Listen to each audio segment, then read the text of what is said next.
gamers, welcome back to the Board Game Co. YouTube channel. Today we are talking about something I am so excited about, so I am just jumping right ahead of Alex. I'm going to say we're not even playing. We are talking about reviewing Ticket to Ride, Legends of the West, the legacy version of Ticket to Ride. She doesn't like the game. Clearly, she doesn't like the game. That's the review. Honestly, I think you like it more. Well, we'll talk about that. We'll talk about that. But this is going to be a review of Ticket to Ride Legacy, Legends of the West, from Days of Wonder. This is going to be a completely and totally 100% spoiler-free review, unless mid-video we decide to change our minds, but in which case there'll be tags. There'll be tags left and center. I would say not completely spoiler-free. I think there's like the first scenario. You're going to know a little bit. Yeah, the first scenario stuff. We'll tell you about the first scenario, but there's nothing that's revealed, no permanent changes, nothing that's unlocked will be in this review. Yes. We are going to tell you about our opinion. We're going to vaguely hint towards concepts and things in ways that don't really give spoilers, but kind of tell you our opinion. And I will say, they did demo this at Gen Con. What you are going to see here is everything that they showed at Gen Con. So you won't see more or less than what was being demoed there. Yep, exactly. But with that, let's go ahead and dive into this. Meg, do you want to talk about how to play? Should I talk about how to play? How do you want to do this? Well, Alex, in Ticket to Ride, usually you are collecting these train cards, which would take you a turn to collect cards from this row. You could either do face down ones or the face up ones, which give you a bit of a choice if those are the ones that you need. And you would then collect that many cards in your hand, cards for your cards in your hand, to be able to claim a route. So for example, if you wanted from Nashville down to New Orleans, you would need 4 yellow or 4 white, but once you had those in your hand, you could take a build action instead on your turn to pay those 4 cards to place your trains on the board. Now in regular Ticket to Ride, you would then score for placing the 4 trains. You would get 7 points, and different routes are worth different amounts of points. In this game, you do not ever get points for placing your train routes. You instead only get money for your ticket destinations, which is the meat and potatoes of the game. Now there are a few other things going on, such as these green cities. Every time that you connect to a green city, you will draw a card. Other than that, you can see that there's a little bit more symbology going on the board. It may indicate future things that might happen. Who knows? Who's to say? Who's to say? But there are a few mechanics that are added with things like that, but you will never be gaining points for when you just build your routes. And another thing that took me a bit to learn, this is a little bit of a spoiler, there's never a longest route. That's usually something in the regular game that whoever has the longest continuous train of cars gets 10 points at the end of the game. I'm not sure if that's a spoiler so much as a rule. It took me a few games to be like, stop connecting them. Who cares? Yeah, you like longest route. I know, and it took me a while to be broken of that habit. Yeah. But that is a few of the major differences. A few other small things. We also have our company bonuses over here, where you're going to collect $2 every time you claim a route of your color. You're going to have a favorite color in the game, your trains effectively, and when you claim those routes, you'll get that bonus of $2, and dollars are points in the game. We're also going to have events. Events are shuffled into the deck full of tickets over here, and they're going to be cards that are basically newspaper cards that tell us to draw from the event deck. So over here we have a deck full of events over here, and when you draw one of those cards, whether you draw it instantly into your hand or whether you draw to the row over here, you will instantly replace it, so you're not really losing it, but you have this Railroad Herald over here, and then you'll draw one of these events over here and do or deal with whatever one of those events is. And that's going to be one of those things. You're going to start the game with a bunch of events. They're going to affect the game in different ways. You'll see how those unfold as you go through it. But that's basically the idea. You're playing Ticket to Ride with 95% the core rules you're familiar with, nothing that crazy, a few small differences, a map that, I mean, I don't think this is a spoiler to say, but has pieces that are missing that look like puzzle pieces. This vaguely looks like the United States, I might reckon. Portions missing. Perhaps in 1865. That's something else that is spoiler free, but you get these fun little boxes that will store things for you. A lot of legacy games give you an option like this. So secret things will go into things with this slit that you will store for the end of the game, but you do have a little storage area where you'll put any cards that go scenario after scenario.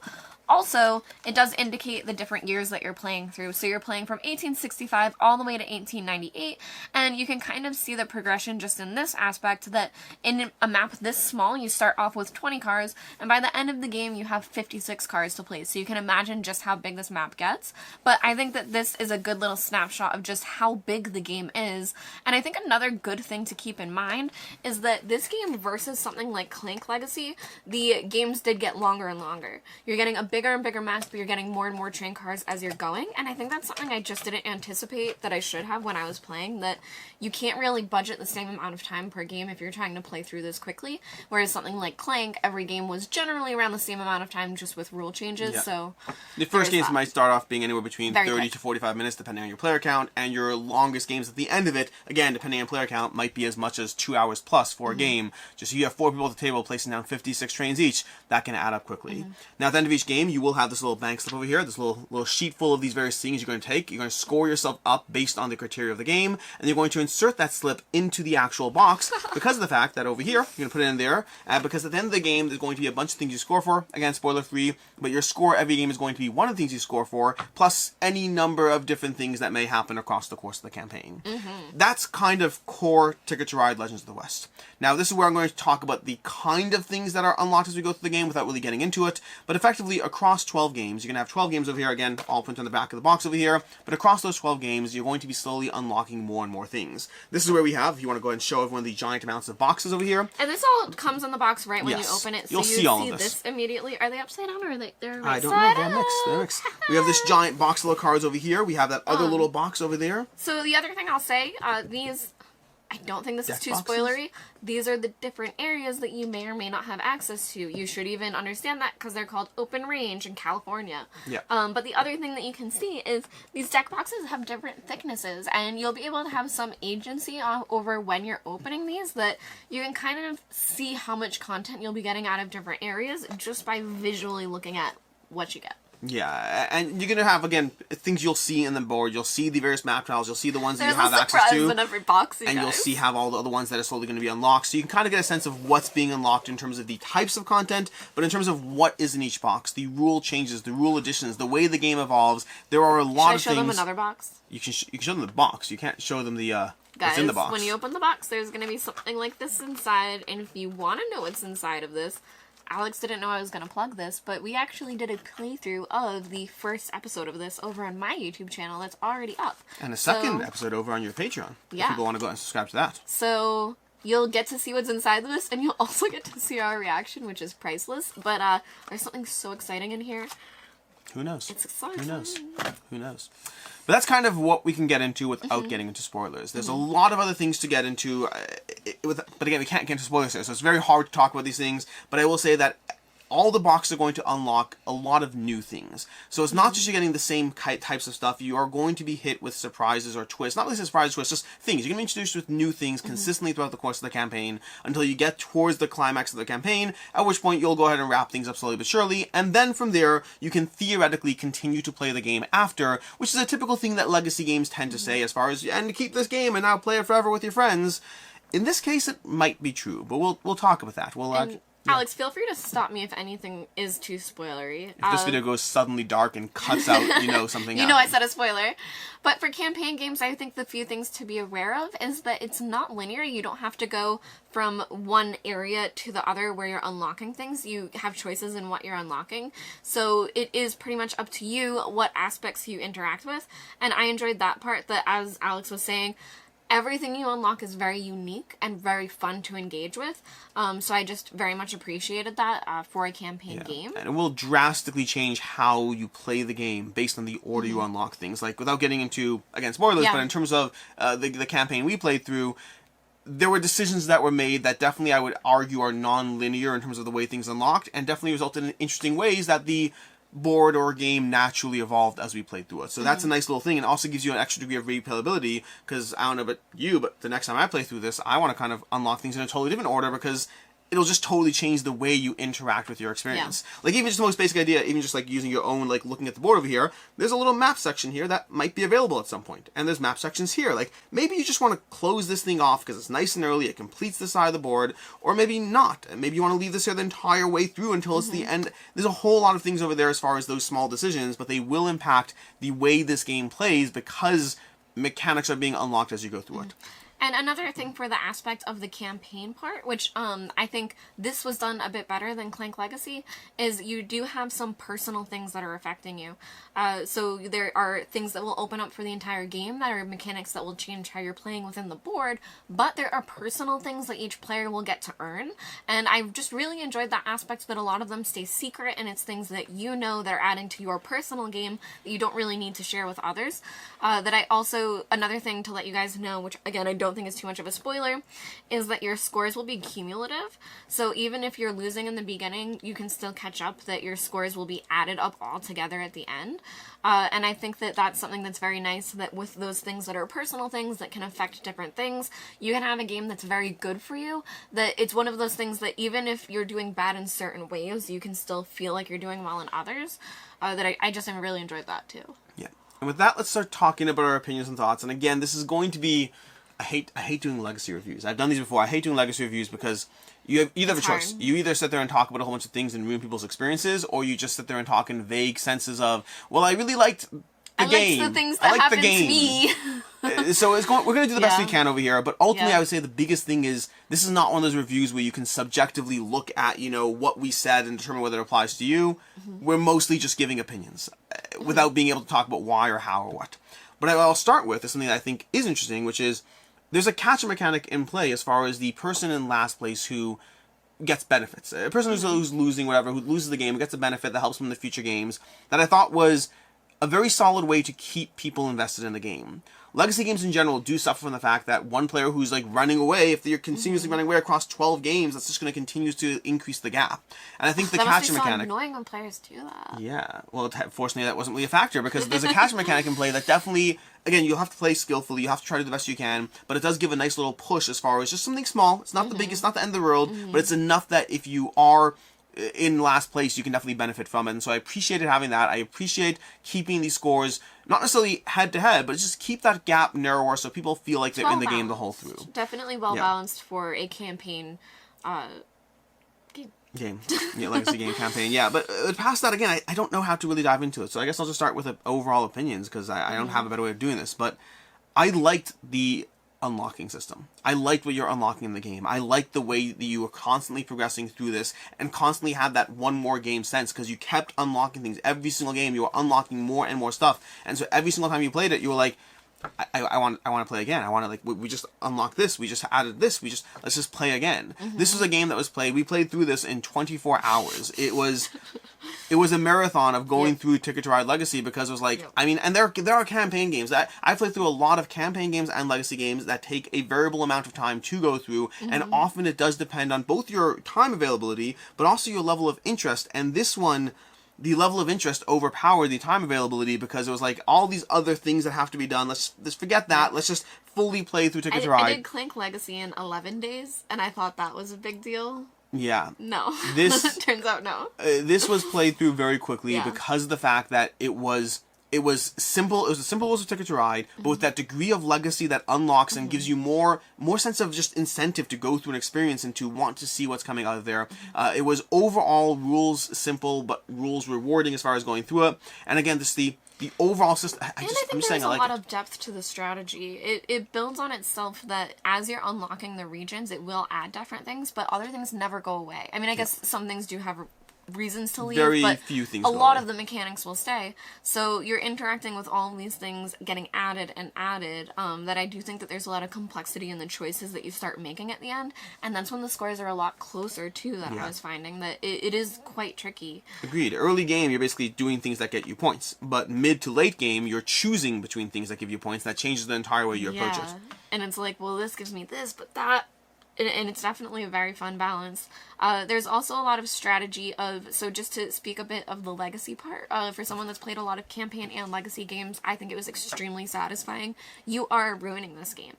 You cannot try to play it and then give it to someone else. You are permanently marking things in many different ways, that for me it was extremely satisfying that different things will come out that you're able to interact with as a player, even different things that you get that are personal for your little box. And I just think that every time that it happened, it reinvested me in the game, that where you really enjoyed the unlocking, I think that the personal things that it gives you are really what made me want to continue. Yeah, and I will note, especially if you're considering purchasing this game, because it is not an inexpensive game, you could play through the entire first game without having any permanent consequences, and then decide if you want to start having those permanent consequences as you go through it. So that you mean the first scenario? The first scenario. Sorry. That is it. I heard that and I was like, how could we have done that? The first scenario, you go through the first scenario and then decide if you are interested in continuing to see where this goes. Especially if you play with 4 players and you can, do a room check and say, okay, does everyone want to play this? Does anyone want to bow out before we keep going? Now the tricky part is the reward of that first scenario, the way it feels, is not going to be as strong until you start making those decisions, unlocking content and impacting things. But at least if you have someone who's clearly in the camp of this isn't for me, you can, like you said, if you have a bunch of people, you can proxy one out, proxy a new person in, you can go ahead and sell or trade the copy to somebody else, which I definitely encourage taking that into account, because I mean, this game online, I think once you factor in the online discounts, like a $95 game, which is not an expensive purchase, and so knowing you have that kind of fallback of, hey, played game 1, no permanent alterations, go ahead and pass it on to the next person, that's something that's worth taking into account. But past that... so I would say, too, just for the concept of a lot of games like this that give you a final game that you can play at the end, again, I've been comparing this to Clank Legacy because I think they both are very similar with how they took a competitive game and gave you a legacy version that you're permanently marking. And I think, personally, the Clank Legacy board that you are left with to play with ongoing is more satisfying, where you are able to play this at the end. Yeah. There's a lot more that you add to it, in my opinion. You would play through your Clank Legacy at the end? Interesting. Whereas with this, you can play this at the end, and there are certain rules that they give you. That being said, I reset it and set it to the point where you can play it again, and it is a more complicated Ticket to Ride. That being said, I don't know if I would necessarily pull this out that often, just in general. Oh, maybe compared to base Ticket to Ride, yes, but in general, I'm not sure. Okay, fine. So we are on the same page. So to me, this is my first Legacy game that I'll actually be holding on to when done. This is the first one that I'll be sitting there and saying, you know what? I'm keeping this. I have never kept any other Legacy game once I finished it, because every single one to me, no matter how often they promised, you can play this forever, and no matter how much I enjoyed it, I've enjoyed a lot of Legacy games. I think Legacy games are a fantastic premise, but I never keep them when done, because once you're done unlocking things, I'm kind of over with it. But this, when you're done, it is a slightly more complicated base Ticket to Ride. Now, I don't think this would be the most amazing game in my collection and pulled out all that often, because it still is... With a completely custom board as well. Yeah, it is still Ticket to Ride, but it is a combination of being slightly more interesting Ticket to Ride, and more importantly, it's building off of the memories and the experience that was actually built as you go through this. You are permanently marring the board, you're permanently impacting and changing the world around you. Your copy of Ticket to Ride Legends of the West is going to be different than anyone else's copy of Ticket to Ride Legends of the West. And I will say there are certain things that happen that you're doing these permanent markings on that will end. Like, some events will happen and then they go away. Yeah. And there was one particular moment when an event ended that was shocking to us, that you were like, what? It's over? No. Yeah. So the game will definitely do that to you too, where you'll miss things, and that's definitely a testament to how fun that thing they added was. Now, I will say, I don't know if people who didn't play this copy will have that same level of investment. To me, this is the kind of game where it's like, okay, great, play it with 4 people, and then whenever any of those 4 people are around, I'd be like, hey, I want to pull a Ticket to Ride and just have a lighter, fun, simple afternoon. I'm happily going to keep this Ticket to Ride, this Legacy game for the first time ever for me. And again, Plank Legacy, I never actually finished, so I can't comment on that one. But every other one that I've played, it's just, they're great games. I love Legacy games. They usually don't stick around for me. Yeah. Anything else you want to cover specifically? I have some small nitpicks to get into. Go for it. So nitpick-wise, the 2 biggest nitpicks I'd have around the game, the first is going to be the fact that I did find some things that were unlocked more interesting and or more elegant than others. And again, I can't really go into this without being spoilers, so in fact, you might even be wondering which ones I'm talking about, and I can't even tell you, unfortunately. Well, after this video I could. But I'd say that there were a lot of things that are unlocked across the course of the game. Some of them are really amazing, some of them are fun, and to me, some of them felt like didn't really jive or work in as elegantly with the rest of the board. Specifically for me, there's one specific area that kind of felt like a mechanic unto itself as opposed to an overwhelming system that fits into the greater ecosystem. You might be understanding what I'm talking about based on saying that. I don't know. But one particular area to me, I wouldn't even say the word dud. I would not say that. I would say that it just felt isolated. It didn't feel like it fit into the rest of the game. It felt like a disparate element of the game. Again, I know this is vague. Is it still haunting you? Yeah, I think so. So like it's very vague. I understand that, but it's definitely one that yeah. So I would say that not all unlocks were created equal, at least for myself. They were never negative, but just some were really, really amazing, and some were like, okay, that works. And the unfortunate thing there is you are blind picking which region to unlock next. Whoever won the game will get to pick what region to unlock. I don't think that's a spoiler. Yeah. One person will pick. It's a rule. So you will be choosing, and then based on that, you may be, picking less or more exciting ones, depending on what you just might randomly choose based on the name. Yeah. And then the other complaint I have, only one other complaint, is that this is a game that your strategy will certainly be a huge impact on how well the game goes for you. But there are certainly two large elements that will affect how the game goes for you as well. One is going to be that catcher mechanic. As much as I like the catcher mechanic, as much as I think it's essential in a 12-game arc so that one player does not pull ahead, at the end of the day, it also means that people who aren't playing as well are being pulled up a bit by the game, and that will boost you. But more importantly, because I still like that, more importantly to me, there's definitely a decent degree of luck in this game. Things like the events are going to impact how the game plays out. You and I can play strategically soundly and still have things just impact us differently. There are cards, and it's not even like some of these things, again, without getting too much into spoilers, some of these events, as you learn that they exist, are things that you can plan around to an extent. But other times, some are good and some are bad. But other times there are different events, and I might be planning around one event, and you might be planning around another one, and depending on which one comes out, like those are just, there is definitely a degree of luck in this experience that will have peripheral impacts. 5 to 10% of your score might come from the sheer luck of how the game plays out. And so yes, it is still very much, 90-95% within your control, but if you're talking about those margins, if a game comes down to a close game, it can absolutely happen that the randomness of events affected that close game. And I found in particular, and this is one of the things you may discover it in Game 1, you may not. We've actually played Game 1 twice now, because we played it at Gen Con, and then we played it again as we dove into it.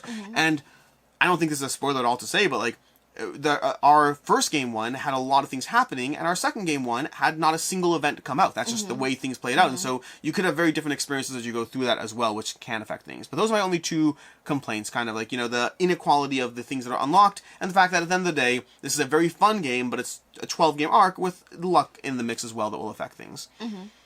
I would say my only complaint is how the game actually ended. I think that what you're left with the board is a fully customizable board, but that being said, depending on the number of players, it may or may not be more or less custom.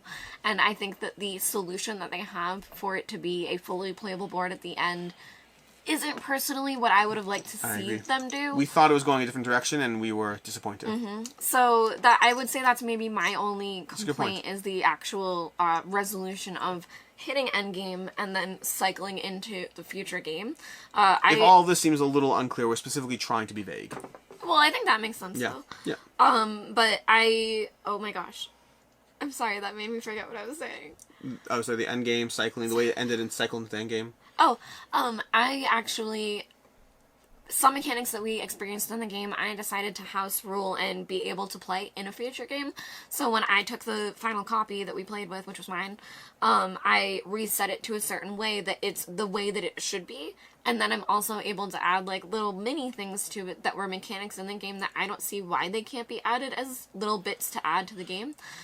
So yeah, I just think with what they took and what they removed and didn't add, I think that could have just been done a little bit differently. Yeah, I don't disagree with that. But that's as far as, I guess, overall, as much as we can go into on the game. Which I guess brings us to final thoughts and rating. Do you rate games yet? I don't know if you decided officially. Not yet. So, I guess we'll do final thoughts. I'll start off with a rating on this one. I'll go ahead and do final thoughts and rating on this. And it is going to be a conversation. There's going to be a number, but there's also going to be a conversation. Guys, we're going to fight about this number if it's not what I think it is. Yeah, you've been telling me that. So it's going to be a 5 out of 5. I'm going to give this a 5 out of 5 with like 7 different caveats. I think there's like 2 caveats, but 7 different caveats. So this is a 5 out of 5 to me. I loved this experience. I powered through this experience. And to me, in terms of what a 5 means, ultimately, it's hard to not play this game 12 12 times in 24 hours, and to go through this game, and again, it starts off easy, but it gets longer and longer as you go through it, and so powering through it that speed, and being as excited, and more importantly, this is a game that I feel I would happily dive into again multiple times, and pay that $95 for. Like, I mean, and full disclaimer, this is a review copy, but like, at a $95 game, I would happily pay for this once every 2 years to be able to dive in again, and re-explore and relive what Legends of the West did, because it was simple, it was elegant, it was fun to go through. I don't think I need to play it again today, but I'm happy to dive into it, you know, again, a year from now or however long into the future. And so I think that rating-wise, it has to be a 5 out of 5 for me, especially considering the cost involved to continue to do so, but I would do so. Like Pandemic Legacy, I played Pandemic Legacy 1 twice, I played Pandemic Legacy Season 2 twice.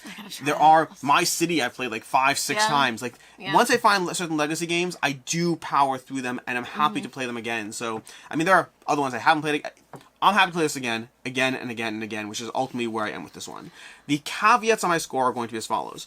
The first is the fact that I always find rating or ranking Legacy games an interesting conversation, just because of the nature of the fact that very often they are in your collection and then they are gone. And I always find it weird to be like, this game's a 5 out of 5 and it leaves my collection. And even though this one won't leave my collection, it's unique because you're rating the experience that the game delivers to you, as opposed to the individual game you play 100%, time over time. 100%. Which means, and so that as far as that, even though this is one that's staying in my collection, it's not staying in my collection as a 5 out of 5. It's staying in my collection as a game that I will infrequently pull out to relive decent memories, good memories, with a decent game. So it's a 5 out of 5 experience that is staying in my collection as a 3.5 out of 5. So that's a weird, the end result, the end game. I'm actually going to keep this for the first time ever, but it's a 3.5 out of 5 on the end game. I'll still play it, but at that much lower tier. I completely agree with that. And the second kind of caveat is the fact that I am rating the experience. I'm not rating the game. Mechanically, I have more issues with this game. Mechanically, I don't think this game is nearly as rewarding as so many other games that I would give a 5 out of 5. I have complaints. It is a lighter experience. I don't think this compares to many of the other games I would give a 5 out of 5. But experientially, the experience I had, and I do think Legacy elevates games in general, but how Legacy is applied affects how much of an impact it has. This really took Ticket to Ride, which to me is a 3.5 out of 5 experience, and it brought it to a game that I wanted to power through, I wanted to go through, and for the first time ever, a game that I'm actually holding on to and keeping. So, a 5 out of 5 with some caveats around it. Yeah, guys, Alex was talking about this game so much after we finished. He was like, we are getting a group of 4 of us. We're playing again. I'm playing it every 2 years. I love this game. I'm keeping it. I said, if you don't make this a 5 out of 5, I'm going to rage on camera, because it has to be a 5 out of 5. Now, Alex, can we possibly spoiler to what might be coming at the end of the year? Do you think that this might break into your top 100? So, again, this goes back to the same conversation of how do I do this, and I wrestled with this but when Pandemic Legacy... Spoiler on the spoiler game? When Pandemic Legacy was a thing, the first time I did that, I did my top 100, I had the same problem. Like, do I take a game that, even though I played it again, like, even right now, I don't know if Pandemic Legacy is my top 100 right now, but it's a game I would play again, and so, Legacy games are always... You don't know you're on top 100. No. I'm teasing. Legacy games are an interesting challenge, or unlock games for that matter. But unlock I kind of put as a category, so I get that win. But Legacy games are an interesting conversation around how they fit into my top 100s when I'm doing so. I will tell you that without question, this will be in my top 100. I don't know how to place, though, because, again, are you ranking the experience it gave you or the experience it's going to give you? Because generally, my top 100 is a ranking of the experience it is going to give me, not the experience it did give me. I completely agree, and I agree that we both don't really know the answer to that question. I would love to hear what all of you think of what the balance there would be. Yeah. I mean, so, I don't have an answer for sure. I can tell you that because the experience I had here is recent enough, it is easier for me to put it much higher and still be holding on to the recent experience. Do you think we should do a separate ranking of just experience-based games? There's going to be multiple caveats. Top 100 is going to be a categories of all. There's a lot of conversations we're going to have around top 100 stuff in this kind of vein and conversation. We'll get into it. Watch the top 100. Subscribe to the channel. All those fun things. There'll be a top 100 on the channel, and we will have some of these conversations, especially when certain things happen or don't happen in that top 100 list. I would say for my final thoughts, I don't do ratings yet. I'm working on it. I'll get there. For me, this would be very high up there anyway. Very, very great game. I would highly recommend getting it. I think it was a great experience. Again, I would get it for specifically the experience and not for the replayability after, but that being said, I think all of the different things that it gives you and that you unlock and experience, it's completely worth it. And that being said, to compare it to another game, I've said it 1,000 times already, but I would compare this a lot to Clank Legacy. Clank is a deck building game where it's a bit light, but a bit heavier than this, where you are going through different dungeons and trying to collect different things and get out, but it's the same vibe where you are unlocking different things, putting stickers on things, permanently marking things, removing things from the game, so it does give you very much that experience. And I would say for anyone who very much loved Clank Legacy, this does fulfill that need. Ever since I played that, I wanted a game that would give that to me, so for anyone that enjoys that experience, this is what you're looking for the next Legacy game. And for me, my recommendation would be Pandemic Legacy. For me, this is like, that's the game. I remember playing Pandemic Legacy for the first time, watching it finally overtake Twilight Struggle as the #1 game of all time before Gloomhaven shortly overtook that after. But I remember I loved Pandemic Legacy, and specifically Season 1 is my favorite to date, and I think this gives me the same exploratory vibes that game gave me. It was one of my favorite experiences that I went into Legacy-wise. It's one of the ones I've played through the full arc twice now, and I'm ready to do it for a third time at this point. And so, yeah, if you like Pandemic Legacy, I recommend Ticket to Ride Legends of the West, and if you like Ticket to Ride Legends of the West, I recommend Pandemic Legacy. And this is just a shameless plug for myself to ask for your help, but if there are any games that are similar to this that we haven't already named, feel free to let us know in the comments as well. After I played Clank Legacy, I loved it so much. I've been looking for more and more games like this, and like I said, I really feel that this fulfilled that. So if you guys even know of any that are coming up in the next year or so that we should know about, please tell me, because I love games like this. Yeah. And with that, this has been a sort of review of Ticket to Ride. I guess it's been a review. It's been a review. It's just been I don't know. I hate not being able to talk about the actual things why I'm talking. I'm trying to protect you. It's for you. Either way. Oh, either way, before we go, another thing you can let us know in the comments. Who do you think won? Oh, that's neither here nor there. That's neither here nor there. Ticket to Ride, Legend of the West. I'm Alex Radcliffe from Board Game Co. I'm Professor Meg. And I hope you have a good one. Bye. Hey gamers, welcome back to the Board Game Co channel, and today we have something serious to talk about because I love this game. This is Ticket to Ride Legacy, and you better sit down, shut up, and grab yourself a drink because this is going to be intense. It's definitely going at the end of the video in an outro with a bleep. With a bleep. With a bleep. I think it's going at the end. Where, after intense? Oh, the bleep's not for the intense, no. No. The bleep's for something else. But, with that...